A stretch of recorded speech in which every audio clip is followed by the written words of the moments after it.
Welisabi ivangeli othi mawushunyayezwa lona lingakukhululi. Because elika Jesu Kristu ivangeli liyakhululana. Elika Jesu Kristu ivangeli izindaba ezimnandi. That's why amanye amabhayibheli athi ama good news. Because indaba ezimnandi, the minute uqala uzithola lezo indaba ziba mnandi, ziphenduka zibe ngama good news, and maziba ama good news emntwini ziyamkhulula umuntu, azimgcini ekwi-bondage. Umuntu uyakhululeka.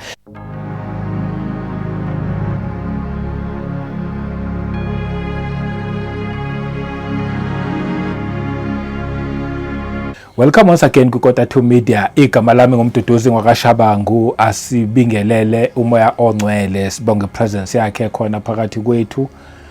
Sibonge inkosi yethu Jesu Kristu, sibonge baba wethu sezulwini. Ngiyanibingelela nje bazalwane kuyizindawo zonke la kufinyelela khona iKota 2 Media.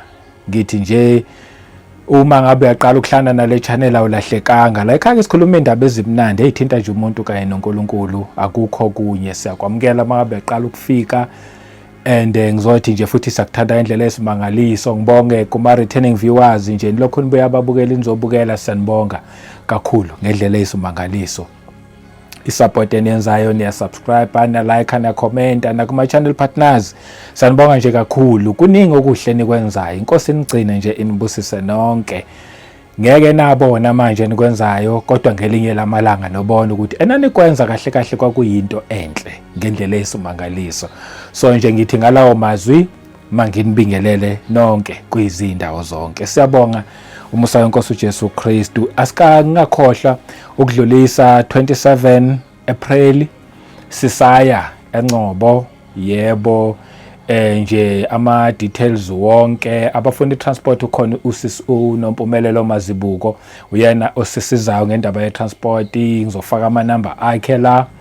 Kanti futhi siyabonga nje kakhulu bazalwane up to so far ama contributions eniwenzayo. Yo inkosi enibusise kukhulu enikwenzayo, and nje ngiyacela nje ukuthi silokho siqhubeka nje ngokuholwa inkosi ngomusa, silokho sifaka kuzosisiza nje kakhulu impela ukuthi konke kupheleliseke. So nje siyanibonga kakhulu bazalwane, inkosi ayinigcine nibusise ngakho konke okuhle enikwenzayo. Ake singeneni kwi message yanamhlanje la ku John ku chapter 8. Ngifuna ukuqhubeka kwindaba ya last week, but yanamhlanje izozenzakalela nje. Uma ngabe ukuthi ububukile last week uzoyizwa i-connection yakhona, but ithi ukuze izwakale le ndaba ngizoyiqala nje mina from verse 21. Ngiyathemba ukuthi abazalwane ngeke babhoreke ngamavesi amaningi, but khona la engiyakhona laba nje ngizowafunda. Ngizawuchaza uma ngabe sengifika lapha yako verse 30 no 31 kanjalo. Lana nje ngifuna ukuthi sithole i-background. La lithi ku verse 21, and then Jesus said to them again, I am going away and you will seek me and will die in your sin. Where I go you cannot come. So the Jews said, will he kill himself because he says, where I go you cannot come? 22, and he said to them, you are from beneath, I am from above. You are of this world, I am not of this world. Wayekhuluma amazwi la Shumayeli impela nje futhi ethi bazofa abafele ezonweni zabo, echaza futhi ukuthi yena kusiyena wakulelizwe. Ithi 24, ithi therefore I said to you that you will die in your sins. For if you do not believe that I am he, you will die in your sins. Libalulekile leli verse ebatshela ukuthi bayofela ezonweni zabo ngokuba uma ngabe bengakholwa ukuthi unguye bazofa abafela ezonweni zabo. Namhlanje nje lamazwi lawa akhulunywa yilelizwi asamile. Abangafuni ukukholwa ukuthi uJesu unguye bayofela ezonweni zabo. Khosi yena uzile ukuzosihlenga ezonweni, ukuzosikhipha ezonweni, uzele nje ukuthi sithethelelwe izono zethu, but kulabo abangeke bakholwe bazofa abafela ezonweni zabo ngoba akekho yoyikhipha ezonweni zakhe except through uJesu Kristu. It is verse 25, then they said to him, who are you? And Jesus said to them, just what I have been saying to you from the beginning.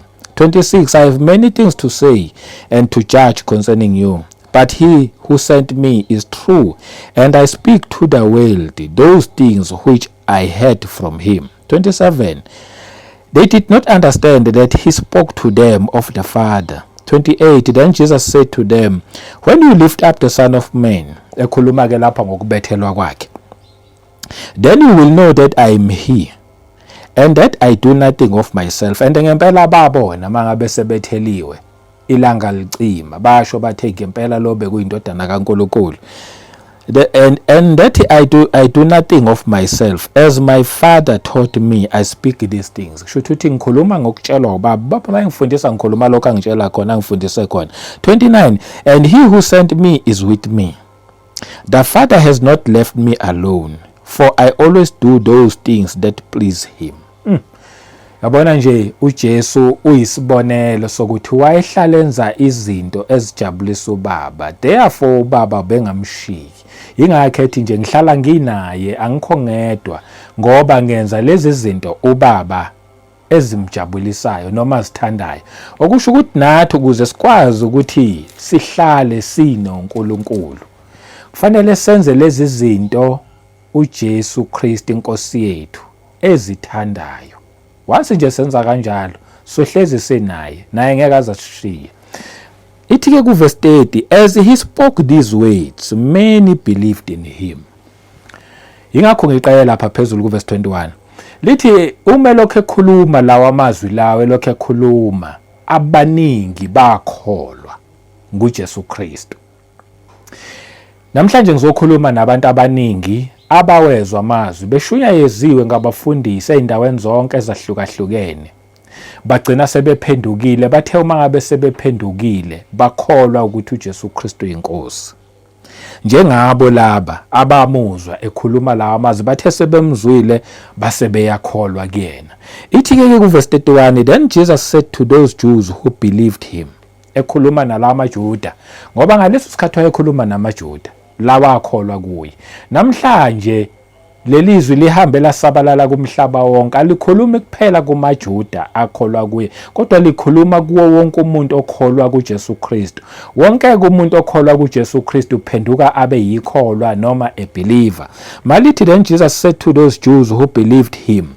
Namhlanje singayifunda sithi, then Jesus said to those believers who believed him, ngoba lamaJuda aphenduka abamakholwa, abangama-believers. Okusho ukuthi each and every person oba yi-believer kuJesu Kristu uyawela kumaJuda akholwa kuJesu Kristu, and amanye amaJuda wakholwa kuJesu Kristu, then lawo maJuda wasiwona ama-believer. Ithi ngahlali kuleyo ndaba, but lithi if you mayiqhubeka angiphinde 31, then Jesus said to those Jews who believed him, if you abide in my word, you are my disciples indeed. Etshela laba ke manje abamakholwa sebekholwa kuyena. Uthi uma nihlala ezwini lami, ningabafundi bami sibili. Indaba la isekuhlaleni ezwini lakhe. Nayi indaba sayithola la ifoundation. Once wakholwa kuJesu Kristu ukuthi uyinkosi nomsindisi wokuphila kwakho, then nayi process elandelayo. Hlala ezwini. Kusho ukuthi ukukholwa kuJesu Kristu foundation yokungena manje usunesango manje, usunendlela yokuya kubaba.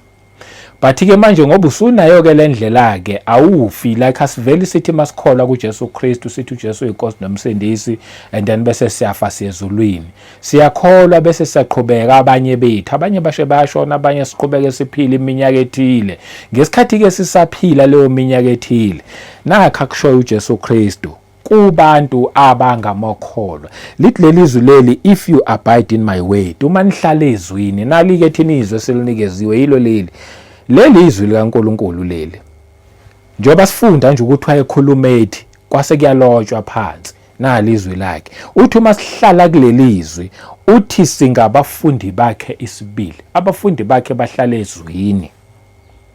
Abana nje uma ungalithanda leli iBhayibheli lingakubhori, ulithande, ulenze kube elakho, kube yizwi lakho. Lalela-ke lithi lelizwi uyaphenduka wena ube ngumfundi wakhe isibili. Okusho ukuthi le ndaba manje ayisadingi ukuthi umuntu adepende kumfundisi ukufundelwa izwi. Once you become a believer, once wathi uJesu Kristu uyinkosi nomsindisi, wena ke manje ukuze ube ngumfundi kaJesu Kristu isibili, awusadepend kumfundisi, usudependa kuwe wena olifundayo lelizwi. Uyalithatha lelizwi, ulifunde lelizwi, uhlale kulelizwi. Uma ongcwele uyokusiza to understand lelizwi. Musu uhlangana nomfundisi uyobe nje ese-eda kulokhu wena already usukufundile. Asikwazi ukuthi sithi singamakholwa kodwa sibe singahlali kulelizwi. Lithi sobe singabafundi bakhe isibili. Bese laqhubeka ke ku-32 lithi, and you shall know the truth, and the truth shall make you free. Lithi once wahlala ke kulelizwi, lelizwi lena lona lelizwi, amazwi kaNkulunkulu lawa, amazwi ayekhulunywa uNkulunkulu, amazwi ayekhulunywa uJesu Kristu. Njengoba ayekhulunywa nguJesu Kristu lawa mazwi, lamazwi angulizwi, wona self lamazwi njengoba ulizwa uJesu Kristu, wona kuqala njengoJesu Kristu. Bese liyaqhubeka lelizwi lithi, and you shall know the truth. Ngithe izo connecta nendaba ya last week ngeke ngakhuluma nje kakhulu ukuthi uNkulunkulu uthanda ukuthi abantu bonke basindiswe, bafinyelele ekulazini iqiniso. uNkulunkulu ufuna ukuthi sazi, simazi, silazi iqiniso. Sithi masifunda ke la ku verse 32 ka John 8 lithi, and you shall know the truth. Uma ngabe uhlele ezwini kusho ukuthi sifike siyasindiswa level number 1. Bese ke manje sihlale ezwini ke manje. Once wahlala ezwini lelizwi ke manje kusho ukuthi lizokwambula iqiniso. You shall know the truth. Liza kulambula leli qiniso, and leli qiniso siyalithola ku John 14 verse 6. Uthi uJesu, mina ngindlela neqiniso nokuphila. Uthi yena, akathi thina. Azikho yiningi indlela, wekho maningi amaqiniso, futhi akukho kuningi ukuphila. nguJesu yena yedwa oyindlela neqiniso nokuphila. Then uma ngabe uJesu eyindlela neqiniso, asibambele nake neqiniso. Lithi lelizwi, and you shall know the truth. Indaba la kahle kahle kwigospel njengoba sishumayela lezi indaba, sishumayela leli evangeli ukuthi abantu mabazi iqiniso. We are to know the truth, and the truth is Jesus Christ, meaning we are to know him. Kumele simazi lo Jesu simlandelayo. Kahle kahle uthi uJesu ukumazi kupossible ukuthi simazi because uyiliqiniso. Kupossible ukuthi masimazi. iBhayibheli nje ligcwele ngokuthi masazi yena. Mawufunda leli iBhayibheli kufanele likwambulela uJesu Kristu. Each and every time ngisho noma ngalifunda kwi-Old Testament kufanele lambule uJesu Kristu because nguye. Lithi lelizwi sizakulazi iqiniso. Kushuthi sizakumazi uJesu Kristu, nangu uJesu uliqiniso. Uyakwambuleka uJesu Kristu because kufanele simazi. Le nkosi siyayilandela, kufanele siyilandele singayazi. Ngiyazi likhona ivesi elithi babusisiwe abakholwa bengabonanga. Ngempela futhi sonke sikholwa singabonanga. And sibusisiwe by so doing because sikholwa singabonanga. Well, abanye Thomas bakholwa bebonile ke bona, but uthi babusiswa abakholwa bengabonanga. Alichazi ke lelo verse ukuthi ke bese uhlala ekulokhu nje wena ungaboni wena. Ubusisiwe mawukholwa ungabonanga, but mawusufikile ke la ekukholweni ke njengoba uqale ukholwa ungabonanga. Then ke manje bese uyalifunda lelizwi, ulithande lelizwi, uhlale kulelizwi. Lelizwi leli mawuhlala kulona uba umfundi kaJesu Kristu sibili. And mawuhlala kulelizwi lithi ke manje you shall know the truth. Kusho ukuthi njengoba ufike ukholwa ungabonanga, uma uhleli kahle ezweni ugcina sewubona. Kunama levels or ama stages or ama promotions, kuya ngokuthi nokubiza ngayiphi indlela, but ugcina sewuqala ukubona, and manje ngesikhathi usubona usuyazi. That's why lithi and you shall know the truth. Usuyazi manje, usuyamazi manje lo Jesu Kristu omlandelayo. Awusalandeli nje uJesu Kristu, awusalandeli nje inkosi, but lo mlandelayo manje you know him. Lithi and the truth shall make you free. The minute wazana ke no Jesu Kristu ke na indaba. Lithi lelizwi uJesu lethi freedom emntwini. Indaba la isekuthenini masazi uJesu Kristu. And ngesikhathi uJesu lethi freedom, ushuthi manje ngoba lisho kanjalo lithi and you shall know the truth, and the truth ushuthi uJesu Kristu ngoba uliqiniso shall make us free. Sizokhululeka. Iqiniso umuntu liyamkhulula. Welisabi ivangeli othi mawushunyanyezwa lona lingakukhululi. because elika Jesu Kristu ivangeli liyakhululana. Elika Jesu Kristu ivangeli izindaba ezimnandi. That's why amanye amabhayibheli athi ama good news, because indaba ezimnandi the minute uqala uzithola lezo ndaba ziba mnandi, ziphenduka zibe ngama good news, and maziba ama good news emntwini ziyamkhulula umuntu, azimgcini ekwi-bondage. Umuntu uyakhululeka. Ngesikhathi ekukhululeka umuntu ukhululwa yini? Iqinisa selitholile, iqinisa laziyo, because uye wahlala ezweni. Thina inkinga yethu asifuni ukuyihlalela thina kuJesu Kristu, sibe ngabafundi bakhe thina. Asifuni ukumthemba umoya ongcwele. Yabona indaba yegospel kaJesu Kristu indaba yomuntu noNkulunkulu. That's why ngiyaye ngithi njalo nje mangabe siqala lezi indaba nje ezithinta umuntu noNkulunkulu. Noma ngabe uthi angilazi iBhayibheli, indaba yakho noNkulunkulu. Noma ngabe uthi ngiyalazi ke mina iBhayibheli, indaba yakho noNkulunkulu. Indaba yomuntu noNkulunkulu. Once wahlala kulelizwi, lelizwi leli laqala manje lazambula, walazi futhi leli qiniso, because lo kwambula iqiniso, walazi leli qiniso liza kukukhulula. Angeke uhambe ke manje ubazi iqila zabafundisi abathile. Akusibo bonke abafundisi abaphuma endleleni, futhi angigxeka abafundisi, but sekuhambe kwabonakala ukuthi abanye babafundisi bayabagqilaza abantwana bakaNkulunkulu. Ababakhululi, babagcina bekwi-bondage, kanti bekufanele ngabe bayakhululeka. And manje ngesikhathi usukhululeka ke manje uyaqala nawe usutshela omunye umuntu ngaleli qiniso osulitholile, sekubalula because ukukhululekile. But uma kwi-bondage awukwazi because ubophekile, awukhululekile. Yini enza ungakhululeki? Asikwazi thina ukuyiyela thina kuNkulunkulu le indaba zomuntu noNkulunkulu. Hayi ukuthi indaba zomuntu mhlambe namasonto, indaba zomuntu nabafundisi. Kuhle ke emasontweni sihlanganyele, kuhle abafundisi basishumayeze, but abafundisi kufanele basidlulise kubo, bazothi ke manje njengoba nje usufikile la, yazana nale Nkosi enguJesu Kristu. Because once wazi le Nkosi uJesu Kristu uzokulazi iqiniso, and manje leli qiniso linguJesu Kristu, and leli qiniso once walazi uyokhululeka. Meaning ke manje once walazi leli qiniso khona into elizokuyenza, ngoba ngeke ukhululeke lingenzanga lutho, khona into elizoyenza kwena. Lizokwambulela leli qiniso ukuthi wena ungibani la emhlabeni, wazelana wena la emhlabeni.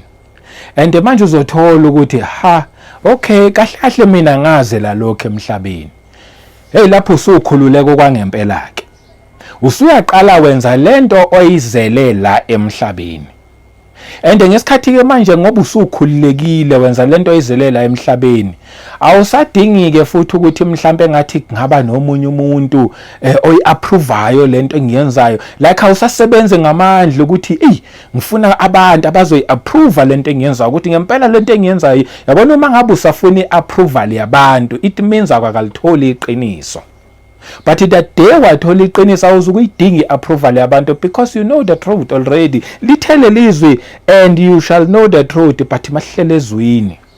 Awusadingi iapproval yabantu, phela usunendaba nalo osumazi, naleli qiniso osulazi ukuthi mangithola iapproval yaleli qiniso engilazi. Futhi each and every time mangikhuluma ngilalela ukuthi leli qiniso engilikhulumayo liyayambula lento, futhi liyayisupport, liyayivuma lento engiyikhulumayo. Ubani lo qiniso? nguJesu Kristu. Ngoba ivini umoya ongcwele, wathi uJesu ngiyonishiya nomoya ongcwele. Umoya ongcwele mayefika akambuli into eziningi, wambula uJesu Kristu. Why umoya ongcwele athi mayesefikile emntwini ambula uJesu Kristu? It is because uJesu uliqiniso, and iqiniso yilona lisikhululayo. Uzoyithola ukuthi ubani, ngeke usahamba ubazi iqila zabantu njengoba abantu sibona behambe ngazathi manje kulamalanga sebebazi iqila zabantu. Ngeke kuze kwenzeke uzozidiscover ukuthi ubani, bese wena noNkulunkulu wakho njengoba usuhlangane naye sekwambulela ukuthi wena ubani, usuwenza intando kaNkulunkulu ngaleso sikhathi leso.